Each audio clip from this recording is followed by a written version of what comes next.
अस्सलाम वालेकुम जी। Jawad Hafeez, stock market expert, life and business coach, आपके साथ एक नई वीडियो में। सर, आज फराज यूसुफ साहब है मेरे साथ, को फाउंडर जेएफ कंसल्टेंट्स, और हम आज बात करेंगे अजरबैजान की, जिसे कहते हैं बिजनेस प्रोस्पेक्ट्स पे, और अजरबैजान की कुछ अपडेट्स के ऊपर। वैसे तो हम मुकम्मल प्रोग्राम हमारे यूट्यूब चैनल के ऊपर, दोनों जेएफ कंसल्टेंट पे और जवाद हफीज के भी जो यूट्यूब चैनल है, दोनों पे मुकम्मल डिटेल्स पड़ी हुई हैं अजरबैजान की। लेकिन फिर भी अगर किसी कोई ऐसी कोई फ्रेश चीज़ होती है या कोई काबिल ज़िक्र है, तो हम ऑफ एंड ऑन एक आपको याद दहानी कराने के लिए उस प्रोग्राम की आपको बताते हैं। और बड़े सक्सेसफुली चल रहा है। ओवरसीज़ पाकिस्तानी भी उससे बहुत मुस्तफ़ीद हो रहे हैं, ख़ास तौर पे गल्फ़ में जो हैं, और पाकिस्तान के अंदर से भी हमारे कुछ दोस्त जो हैं वो बड़े सक्सेसफुली वहाँ पे जाके काम कर रहे हैं। अच्छा, आज हम जो बात करना चाह रहे थे ना, देखिए, पाकिस्तानी हमारे जो भाई हैं ना, वो थोड़े से ना जल्दबाज हैं, और थोड़े से वो इजीली लालच में आके ना ट्रैप में आ जाते हैं। अगर आप पीछे देखें ना, एक साहब थे, वो जनवरी में डिस्काउंट दे रहे थे, फिर फरवरी में डिस्काउंट दे रहे थे, फिर मार्च में डिस्काउंट दे रहे थे, फिर छोटी ईद में डिस्काउंट दे रहे थे, फिर बड़ी ईद में डिस्काउंट दे रहे थे। वो करते करते वो पिछले कई सालों से डिस्काउंट ही देते जा रहे हैं। अच्छा, उनके बारे में मैं थोड़ी सी गुजारिश आपसे ये करूँगा कि पहले हॉस्टल बन रहे थे, वो हॉस्टल कहीं बने नहीं। फिर होटल बन रहे थे, फिर होटल में कहीं नहीं बने। फिर शमाखी कैपिटल टूरिस्ट का डिक्लेयर हो गया था, वहाँ पे डेवलपमेंट हो रही थी, वो भी कहीं डेवलपमेंट नहीं हुई। फिर वो मुख्तलिफ बिल्डिंगें आपको दिखाते रहते, एंड पे बात सारी जो एंड होती है, वो एक नमी लगा हुआ इलाका, मोहम्मद का इलाका है, उसमें टूटे फूटे मकान हैं, वो मेरा घर तेरा घर, वो जो बिकते ही नहीं है या उन्हीं मकानों को बार बार बेची जाती है, वो दिखाते हैं। तो cutting the long story short, आप किसी भी प्रॉपर्टी डीलर के दाम में मत आए। हमें कोई फर्क नहीं पड़ता, हम कोई प्रॉपर्टी, पहली बात यह कि मैं और फराज साहब प्रॉपर्टी का वहाँ काम नहीं करते।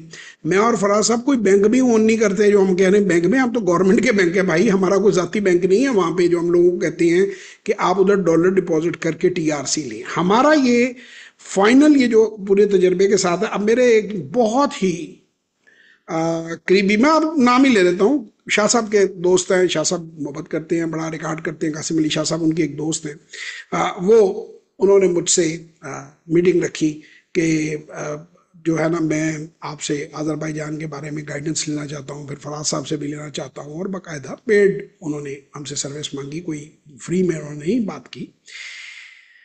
अब उन्हें बड़ी बुरी तरह किसी बंदे ने ट्रैप किया हुआ था।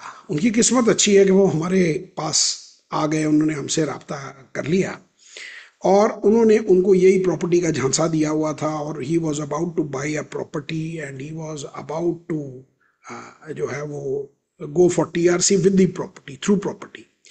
उसमें फिर फराज साहब ने और मैंने उनको जो बात बताई, हमने उनको कहा, देखिए, जब आप, पहली बात ये है, ये ऐसे ही है कि मैं और फराज आज हांगकांग में जाके एक दफ्तर को खरीद लें, या हम हांगकांग में जाके एक फ्लैट खरीद लें, हम कभी भी सही फ्लैट नहीं खरीद पाएंगे। पहली बात, हम हांगकांग के नेशनल नहीं है, हम हांगकांग के पीआर नहीं है, हमारे पास टीआरसी नहीं है। हमें अभी पता भी नहीं है कि कौन सी टेरिटरी में हमें लेना चाहिए फ्लैट, उसके क्या प्रोज एंड कॉन्स हैं, उसकी क्या कंपैरेटिव स्टडी है, उसकी क्या प्राइस है, उसके क्या प्रोस्पेक्ट्स हैं, और उसकी क्या टर्म्स एंड कंडीशंस हैं। अजरबैजान के बारे में मैं आपको बताऊं कि उसमें उनकी गवर्नमेंट बहुत सारी सब्सिडीज देती है। जैसे इंग्लैंड के अंदर एनएचएस प्रोग्राम है ना, हेल्थ प्रोग्राम है, तो गवर्नमेंट फ्री हेल्थ देती है, तो इधर फ्री हाउसिंग भी कुछ लोगों को मिलती है, कईयों को सब्सिडाइज मिलती है। तो आपको उसकी डायनेमिक्स का नहीं पता कि उस इलाके में प्राइस अप्रिसिएशन कितनी होगी, होगी भी या नहीं होगी। और प्राइस अप्रिसिएशन तो तब होगी जब ट्रांजैक्शन होगी। अगर ट्रांजैक्शन ही नहीं होगी, आप ट्रैप कर लिया आपको किसी ने, आप उसमें देखिए रेड फ्लैग्स कितनी है। पहले अगर आप प्रॉपर्टी की बेस पे आप लेते हैं, तो वो आपकी अवेल्युएशन फी आपको देनी है। उसके बाद उस वैल्यूएशन को आपने साबित करना है कि वो उतनी वैल्यूएशन है, वरना आपकी टीआरसी जो है वो खतरे में पड़ सकती है। अब जब खतरे में आप पड़ जाएगी। कैश डिपॉजिट देते हैं $60,000 आप अपने बैंक में, तो वो ये तो कोई बंदा नहीं कह सकता ना ये 59,000 है। देखिए ना, 60,000 को तो रीवैल्यू, कैश को तो रीवैल्यू नहीं कराना ना आपने, नहीं और कराना। उस पर 10% आपको रिटर्न भी मिल रही है। आपका पहला स्टेप ये होना चाहिए कि आप उस मुल्क में जाएं, आप जाके पैसा डिपॉजिट कराएं, आप कंपनी फॉर्म करें। कंपनी फॉर्म हो जाती है, टीआरसी आपको मिल जाती है, सुकून से आराम से आप प्राइसेस वैल्यूएशन, अगर प्रॉपर्टी ही लेनी है तो जल्दी किस बात की है। सही बात। आपने इतने पैसे लगाने हैं तो आप पहले अपनी कंपनी वगैरह फॉर्म करके अच्छी तरह सर्वे कर लें, ग्राउंड रियलिटीज को देख लें, चीज़ों को स्टडी कर लें। स्टडी करने के बाद सारे बात को आपके ऊपर कोई तलवार वैल्यूएशन की खत्म हो जाएगी। अगर आप उसके बाद प्रॉपर्टी खरीदते भी हैं तो आपकी टीआरसी तो बेसिकली कैश बेस्ड है। अच्छा, अब वो जो कैश आप बैंक में जमा कराते हैं उसके अगेंस्ट अगर आप गाड़ी लेना चाहें, उसके अगेंस्ट आप फाइनेंसिंग लेना चाहें, आप अपने बिजनेस के लिए कुछ लेट से कि जी $60,000 है, $40,000 का प्रोडक्ट, ये मेरे सामने टॉवल पड़ा हुआ है, आपने ये टॉवल इंपोर्ट करना है पाकिस्तान से, लेट से जी फैसलाबाद से इंपोर्ट करना है या कहीं से भी करना है, टर्की से करना है, कहीं से भी मंगाना है, तो आप वो उसके अगेंस्ट फाइनेंसिंग बैंक से ले सकते हैं। वो आपकी 2 मिनट में फाइनेंसिंग हो जाती है। तो आप एक फ्री बर्ड हैं, वहां पे आप आज़ाद हैं, जब चाहे पाकिस्तान आ जाएं, जितने दिन चाहे वहां रहें, जो बिजनेस चाहे करें, कंपनी फॉर्म करें, 10 मनात के पेड अप कैपिटल के साथ कंपनी फॉर्म हो जाती है। आप पर कोई प्रेशर नहीं है, आप पर कोई मसला नहीं है। ये जो बाकू वाले साहब कहते हैं जी हमारी कंपनी, वो 10 मनात, 4 मनात, 5 मनात की कंपनी है। उस कंपनी की कोई, वो जितनी चाहे आप खोल लें। तो ये हमारा ये आपको सजेशन है। उनको फिर मैंने जब ये बात समझाई, उनको समझ आई, उन्होंने कहा जी आप बिल्कुल सही कहते हैं, मैं तो बच गया हूँ, मैं तो I was very, it was a very narrow escape. तो अब मैं वैसे ही चलूंगा जैसे आप लोगों ने गाइड किया। अब ओवर टू फराज साहब, पिछले कुछ दिनों में कुछ लोगों ने जो है वो रब्ता भी किया, ज़रा कुछ मीटिंग्स हम इकट्ठे करते हैं, कुछ मैं कर लेता हूँ, फराज कर लेता है, तो ये मतलब जो हम एक दूसरे को अपडेट्स दे देते हैं, और फिर जब एंड पे होता है तो हम लोग मिल भी लेते हैं। तो over to you Faraz for that.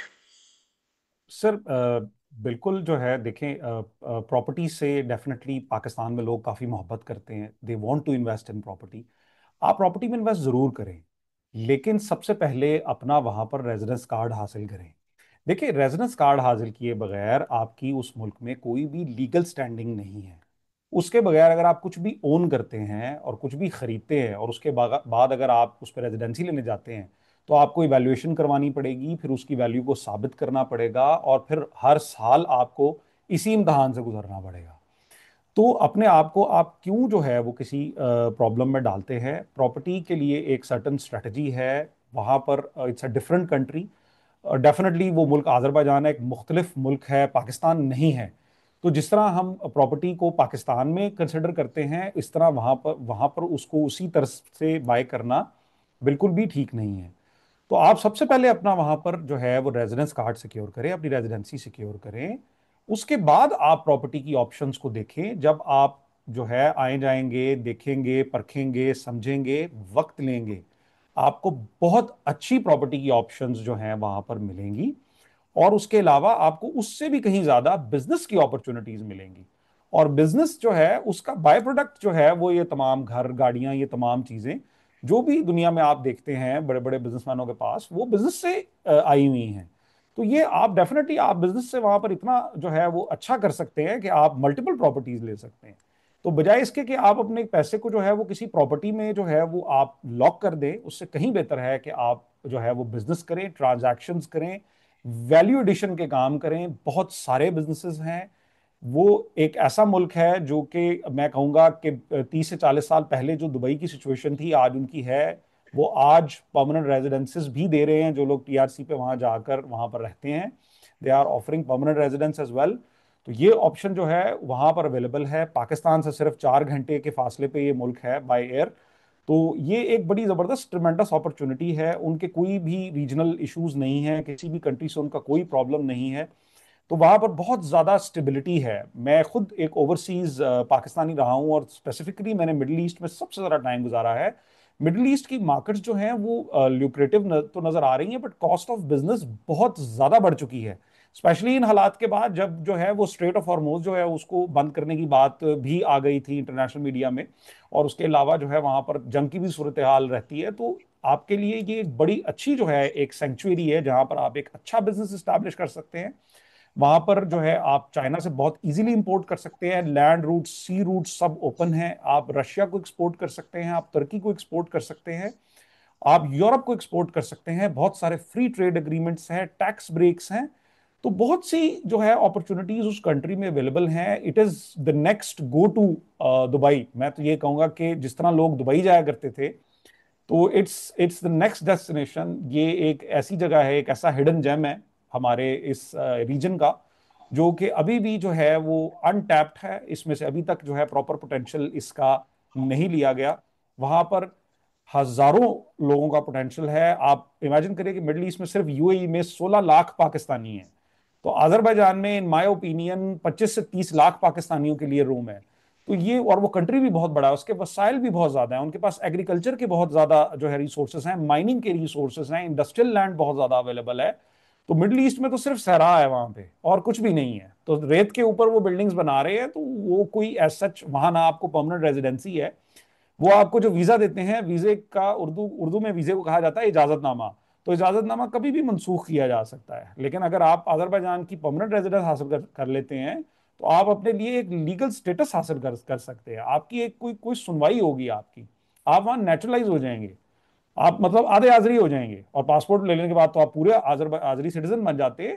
तो इस जो ये जो ऑप्शन है, it is not to miss. मेरे मेरे ख्याल में $60,000 पे आपको $6,000 जो है वो आपको एक तरह का उसमें बेनिफिट भी है। तो it is a go to place. अगर आप इसको यूरोप से कंपेयर करें या किसी और प्रोग्राम से कंपेयर करें, तो आप देखेंगे कि वहां पर 1-1 लाख यूरो, 80-80 हज़ार यूरो तो सिर्फ आपकी जेब से जा रहा है, just just as fees, just as which you are not going to get back. तो ये एक ऐसी ऑप्शन है जिसपे मतलब कि ये, तो मतलब किसे कहते हैं, this is what we call, जैसे लोग कहते थे कैश डिपॉजिट 70, तो ये एक कैश डिपॉजिट है। मतलब it's only going to give you your money back. तो it is basically no brainer. मतलब इस पे सोचने की जो है वो कोई बात रह नहीं जाती। इट है चेक्स ही ऑल द बॉक्स। है ही कैश डिपॉजिट ना। एक्चुअली अगर किसी वजह से कभी आप ड्रॉ भी करना चाहें तो यू कैन सिंपली अपना पैसा वहीं से ट्रांसफर कर सकते हैं, या कैश विड्रॉ करके जहां चाहें वेस्ट में कहीं पे भी जाना चाहें आप जा सकते हैं। अच्छा, फराज साहब ने जो अपनी बात की उसमें मैं दो तीन बातें मैं कहूंगा। पहले तो दुबई में तो उन्होंने खुद ही कह दिया कि आप कभी भी पासपोर्ट होल्डर या नेशनल नहीं हो सकते वहां पे। तो आपके पास इजाजतनामा है जो मनसूख भी हो सकता है और टर्म्स बदल सकती हैं। ये इधर ऐसा नहीं है। पीआर आप ले लेते हैं तो आपकी पीआर है और वो आपकी वैलिड है फॉर एवर। अब 20-20 साल से लोग बैठे हुए हैं। दूसरी चीज इन्होंने जो बेसिकली जो बात बताई है कि यूरोप अगर आप जाते हैं, जितने भी यूरो खर्च करके जाते हैं या अमेरिका जाते हैं, वहां पे भैया जाकर मजदूरी है। देखें, वो 20-22 साल का बंदा वहां चला जाता है ना, तो वो भी, मैं तो खैर लोगों को एडवाइस नहीं करता। उसका तो सेंस बनती है कि वो जाके पेट्रोल स्टेशनों पे खड़ा होके वो 15-20 साल में कहीं स्टैब्लिश होके, और बड़े लंबा एक सफर है। अब वो बातें वहां नहीं रही हैं। अब वहां पे भी मुश्किलात बहुत बढ़ रही हैं। अब ट्रम्प साहब ने देखे ना अभी जो लॉ पास किया है कि आप, पहले लोग क्या करते थे कि बच्चा पैदा करने इंग्लैंड से चले जाते थे, मेरे कई जानने वाले वहां जाके बच्चा अपना पैदा कर लेते थे कि जी उसको अमेरिकन नेशनलिटी मिल जाएगी। अब वो भी उन्होंने कैंसिल कर दी है। उसमें भी स्टेज आ गए हैं, बंदे वो डिपोर्ट कर रहे हैं, बहुत सारे लॉज, और ये डे बाय डे स्ट्रिक्ट होते जाएंगे। होते यूरोप जाएंगे। में अगर आप जाकर देखें, वहां पे कंडीशन, एक कोई बंदा है जो हाईली क्वालिफाइड है, जो उस निज़ाम के अंदर है, एआई को समझता है, आईटी को समझता है, कोई सर्जन है, कोई डॉक्टर है, कोई नर्स है, वो कंज्यूम हो जाता है। एक आम आदमी जहाँ जाता है उसके लिए वहां बड़ी जिल्लत है। डंकी, आप फिल्म खुद देख लें, आपको वो एक्सप्लेन कर देंगे। हम थोड़ी देर के लिए कहते हैं वो डंकी के जरिए ना गए होते, लीगली गए होते, लीगली भी गए होते तो वहां पे क्या कर लेते? वो सड़क पे खड़े हो बिल्कुल। जाएंगे, कहीं पुतला बन के खड़े हो जाना, कहीं पे खड़े होकर वो जो है किसी घटिया सी दुकान के अंदर चीजें बेच लेना, किसी कैश एंड कैरी में खड़े हो जाना। क्या ये कोई फ्यूचर है? ये कोई लाइफ है?